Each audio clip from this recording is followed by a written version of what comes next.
see a big dendrobium. I'll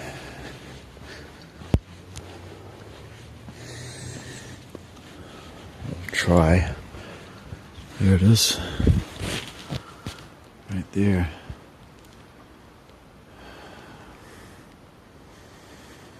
Don't know what kind it is though. It's definitely been hanging there for a long time.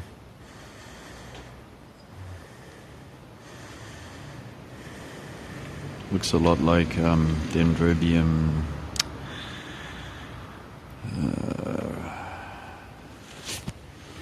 What's its name? Can we zoom in a bit? There we go.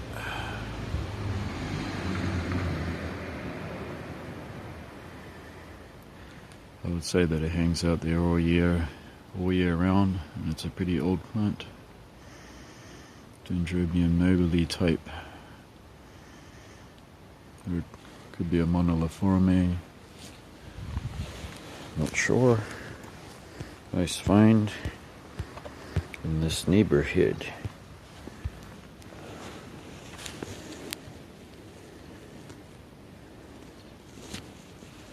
That was interesting. We found a Cymbidium Garingii. See the flower there?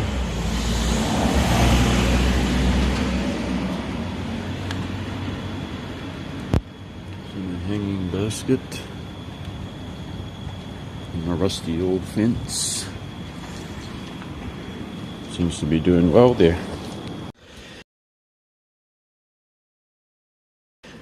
Nice breeze blowing. It's about 20 degrees. If only it stayed like this all year.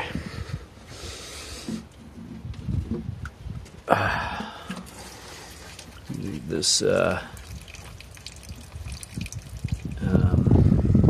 Oreoceras some water. All of these. I've been watering quite freely. This is their second big watering. Last one was a couple of weeks ago.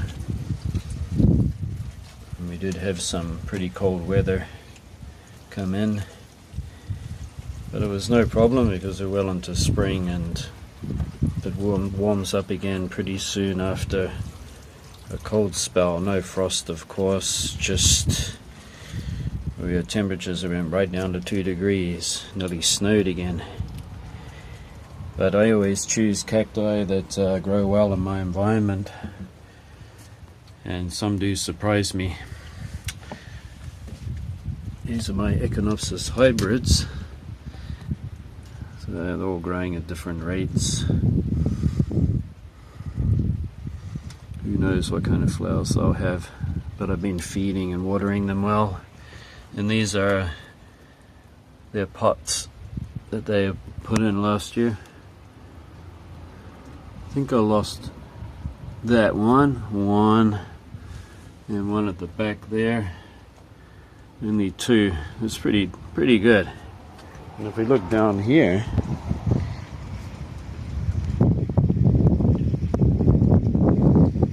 can you see that? You got some rectangular trays of seedlings still in them, and then you got that big one that's got individual punnets or polythene bags with seedlings in it. They're growing really well. Yeah, yesterday I did some sowing yesterday, and I tried. I've gone away from a too well draining mix, and I've just stuck with Akadama because I find Akadama holds on to the moisture a lot longer, and the seedlings really like that. It's a little sticky, kind of volcanic clay, and it's kind of like soil, but the seedlings grow really well in it. I did Echinopsis subdenudatus, and I had 100% germination rate, whereas opposed to something that's more porous and well draining. But anyway, I want you to check that video out. Hi, welcome back to My Life with Plants. I'm Newman, and today we're going to do some sowing. I have these little containers that don't have drainage in the bottom, and all the labels are written. We're going to do Pherocactus spinus, Rhodiotonus, Nodocactus memalosa, Nodocactus lininghalcyon, Parodia magnifica, and Gymnocalycium saglionis, which I just saw some of those germinating after a good 6 months. And then we have hydrogen peroxide in the spray bottle. And yep, that means I can monitor all of these. They're in my little containers. They'll be bagged all together. This time I'm just going to use Akadama because it holds moisture and for a longer period of time. And I noticed that I had good germination in it. Anyway, let's get to it.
Alright, we got some blooms here.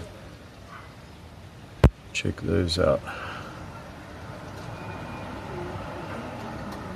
Myrtocactus horstii. And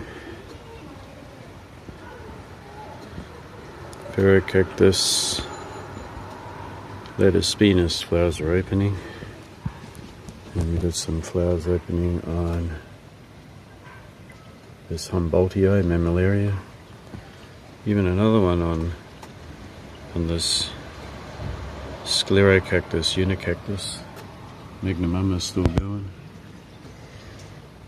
This species here I'm not quite sure of. It's a new one I picked up last year. Echinophossula cactus. Some buds on the prolifera. More buds on Mammillaria albalanata. Buds forming on Gymnocalycium saglionis. So today's watering day for these. Wow. Look at all those flowers on this mammillaria here. Mammillaria spinosissima. Nice. Got a couple of buds on Echinopsis subdenudata.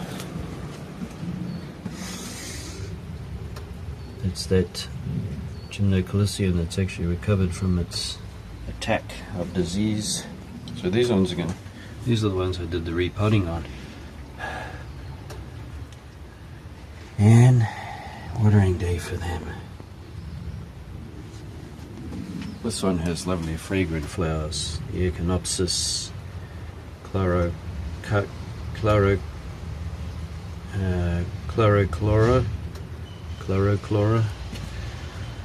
This big Echinopsis here, it was in well need of a repot. We're going to give it a water. It's been a week since repotting. And all of these ones have been getting water too. Doing everything manually by this big watering can. And I put some ammonium sulfate with this watering. I don't do it every time.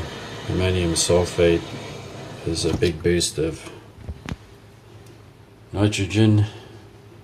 It can boost the root growth and everything. Will help the cacti along. Yeah.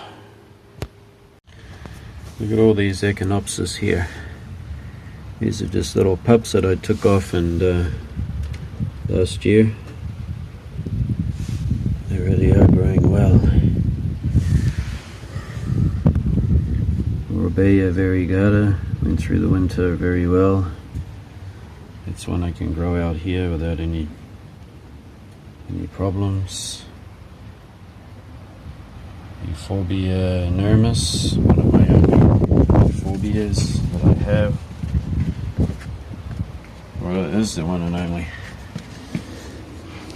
This roadkill cactus, I just gave it a good watering. These are Sorencias. That's what their label said. Quite tall, growing.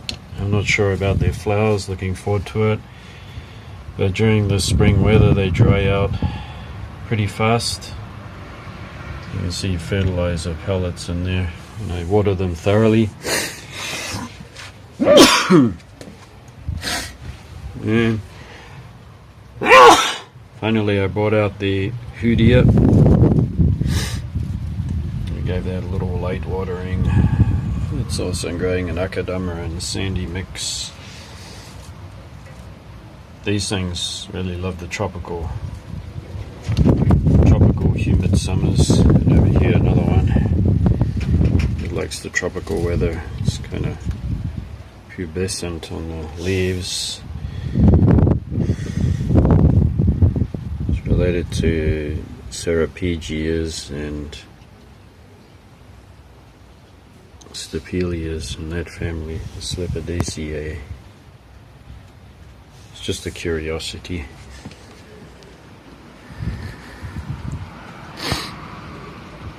This Gymnocalycium subdenudata is starting to plump up again. As with these cacti, the one there's a lot of buds on Gymnocalycium. And Grellifer is getting a lot of buds, so is this Oxana. We got through the winter. So it's a survivor, can handle the low temperatures, so it's going to be part of the collection. And Gracilis, Mammillaria gracilis. Alright, over here, more Echinopsis that I grew, and they're starting to grow now. These are from seed. They're starting to put on a lot of size. I gave them a watering, good waterings, so they're really liking it. It's filling up nicely. We'll see what kind of flowers they have. These are the most strongest and robust ones. Anything that's smaller and gets pushed out isn't worth it in the long run, even if it has a spectacular flower. It'll be just too difficult to culture, so you better to pick the strongest ones. Yep. Seen these many times. These are Hematocanthus. You do need a lot of water. Yeah, everything's going well. I tried Ostopelia gigantea. It has some rot here. Although there's pieces of it that you can cut and regrow. So it's not a total loss. It did put up with some cold though. But as far as the root system goes, it'll need to be cut and these stems grown again. This one spent the winter outside, Aloe hybrid. You can see here that we have a little bit of cold damage on the leaf tips, but nothing major. This one suffers the most during the monsoon season. Finish off my vlog. Buds on the buds are nearly open on this Nobile type, as you can see here, and this Kingianum has plenty of buds that are going to open, and this one is still struggling, but I'm still trying to work with it. Yeah, once it's finished flowering, they will go to the garden, so it will do much better out there.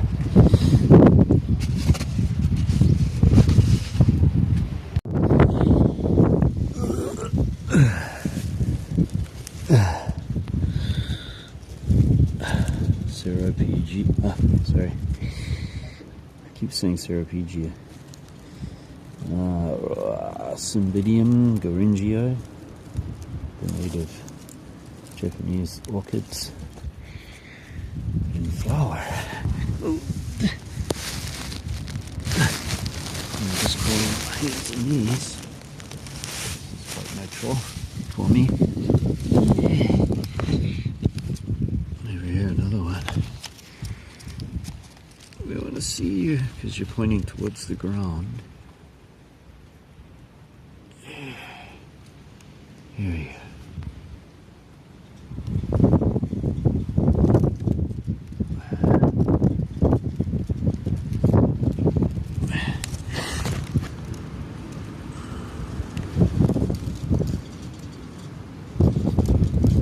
So that's nice.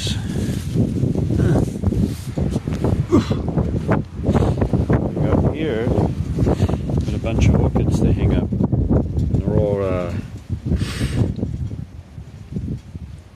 They're all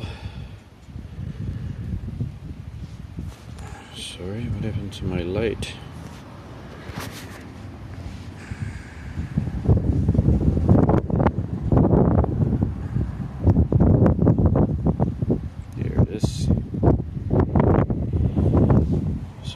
these need to be hung up. They've been fertilized.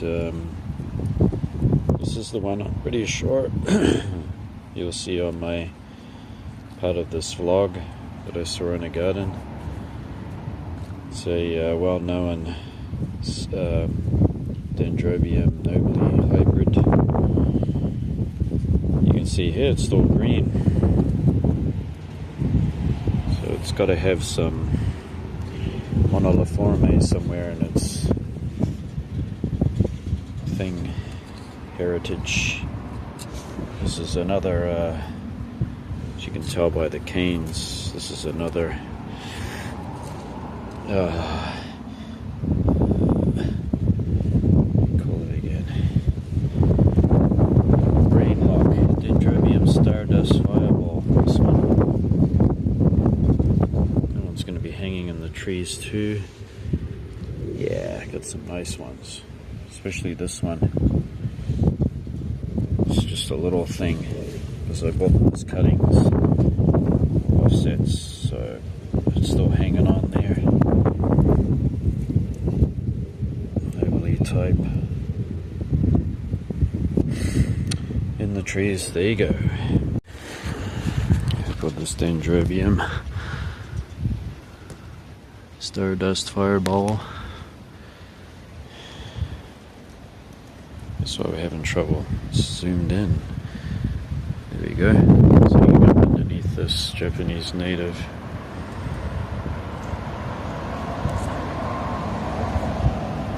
It's coming to full flower almost.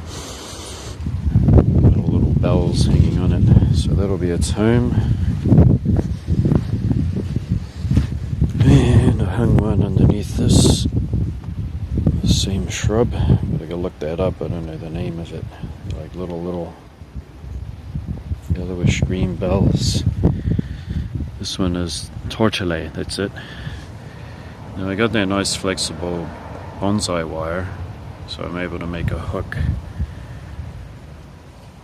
around the terracotta pot. So terracotta breathes really well. The pots are small, they dry out fast, I can water it plenty.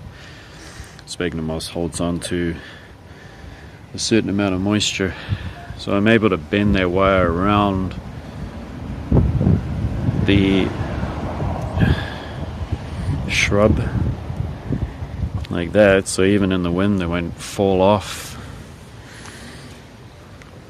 That's why I use them like that, so I can wire them on permanently. And this one here has been put hooked around that stem there, so I can hang out. This one that's going to do the best is hanging underneath this. And you can see that I just hooked the wire around and around, so there's no way it can come off even in the wind. It was in a ceramic pot in sphagnum moss that's not all the way down packed with sphagnum. It's about a quarter of the way and the rest of it's styrofoam. So this one's in a lovely shady position because this gets really full of leaves, and it should do really well here. Much better than on the balcony, it's too hot. Good. Job done. Over here I got these aloe variegatas coming into flower. In the summertime they look pretty crook because of the humidity, but they are totally cold hardy, right down to -8. Oh good. Can you see that? That is a ladybug and it's eating the aphids. Also they eat mealybugs and scale insect. This is why I don't want to spray anything. Where you get one, you get many. So they got plenty, it's got plenty to feed on, and we got the trees in the garden that attract all the ladybugs. If there's too many ladybugs, I'll just hose the tree to try to get, too many aphids, I'll just hose the tree. Alright, yeah, things are growing. Hydrangea, the Tilas, orchids. This one is starting to unfurl now. It's cool. It's got a big bud inside there. Can you see it? Yeah. And if this gets a little hot here in the summer, I will move it down to the other end. The hostas are coming up. Nice. Alright, time to put up some Stapelia gigantea that I've had inside. These ones are looking pretty shriveled, but usually they don't do that because they're attacked by a chafer beetle grubs. That one's healed over nicely and it's got the roots starting to grow good. Yep, those chafer beetles. For something big like this, these xeroids, there's chafer beetles in it. I have to put insecticide in, but I don't usually do that. But when I get something that vicious, like these grubs can be huge and they eat all the root system, I just have to do it occasionally. But usually I will slip the plant out of its pot and I gently go down the sides with a blunt knife or something and just slip the whole plant out, pluck them out, back in. Anyway, we're going to get on with this. Yep, this is what the winter does.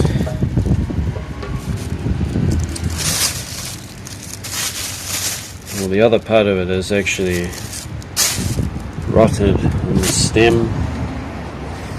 Alright, this is a hanging basket. You can see the hanger there. I put some of this old well-draining mix, mixed it with some Carnuma and Akadama.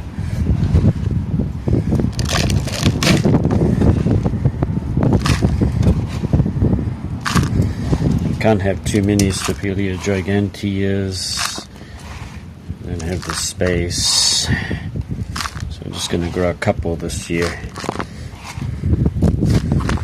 put in about that much. Next thing I do is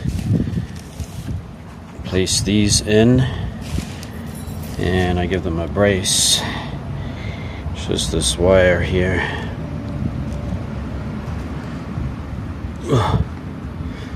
I just push that in like that so that they're kind of top heavy and they'll fall out.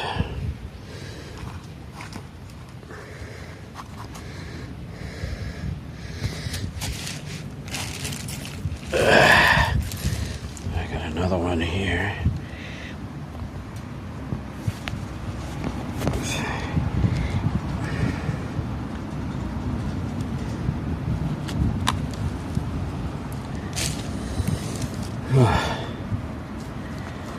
I'm trying to do these vlogs because I'm so busy and I can't do this during the week. So I'm trying vlogs.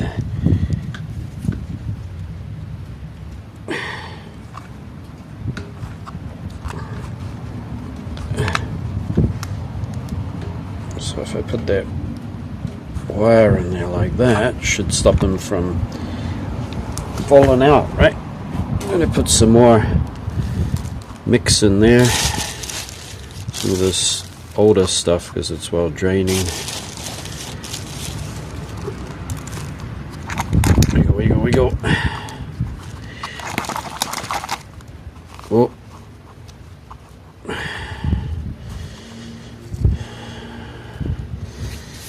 Alright, all done. These pieces were stored inside, but as you tease away the old dead growth, you reveal a already calloused off clean bit, like that. It's already calloused off. Same here. As I take this off,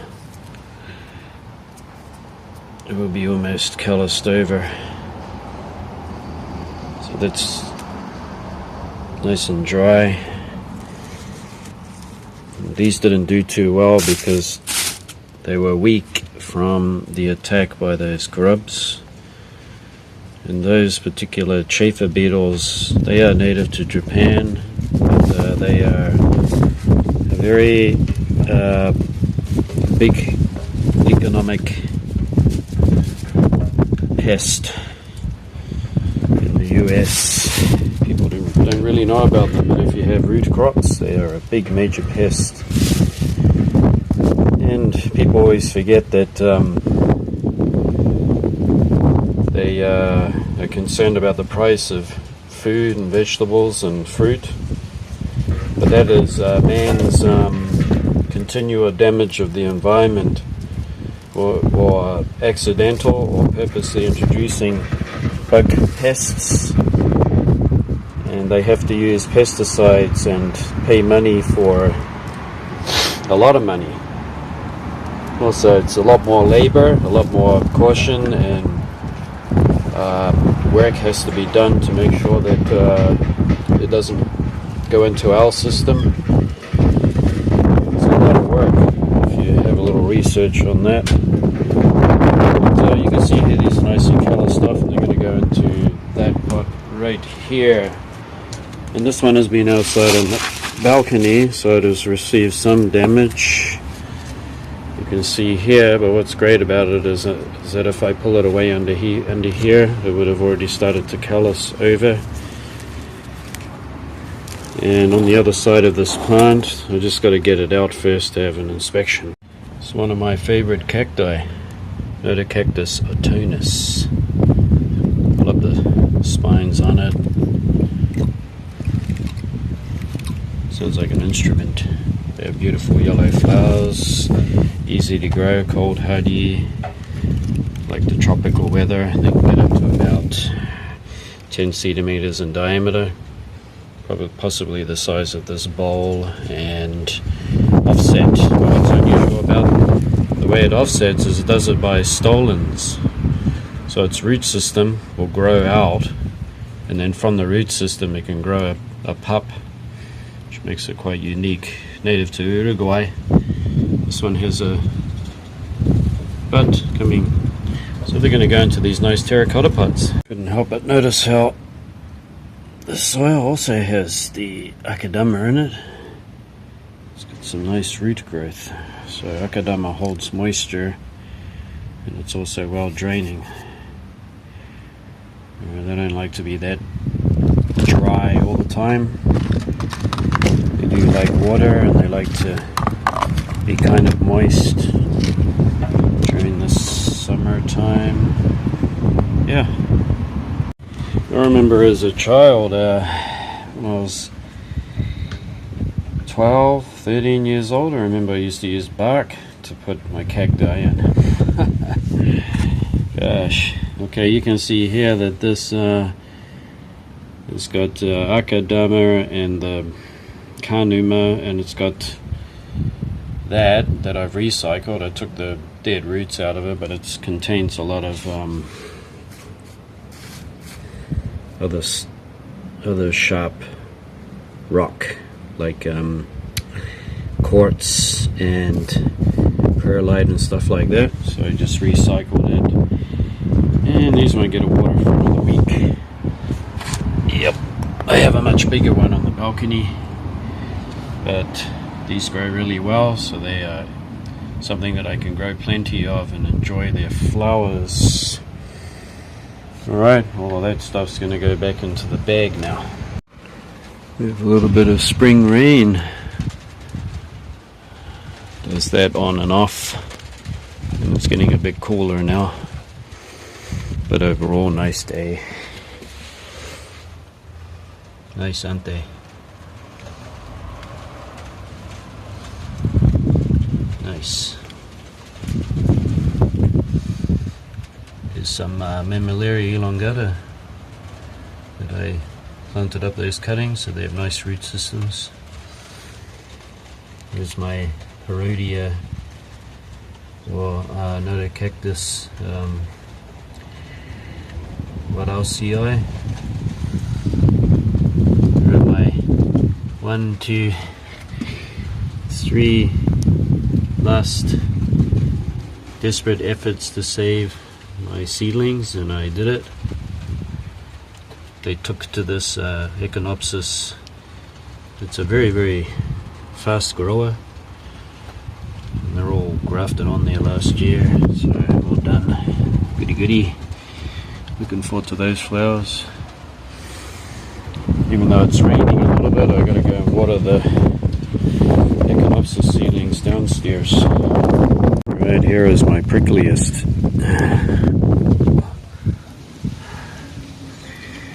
That's why I have them growing down here in the garden, in this pot.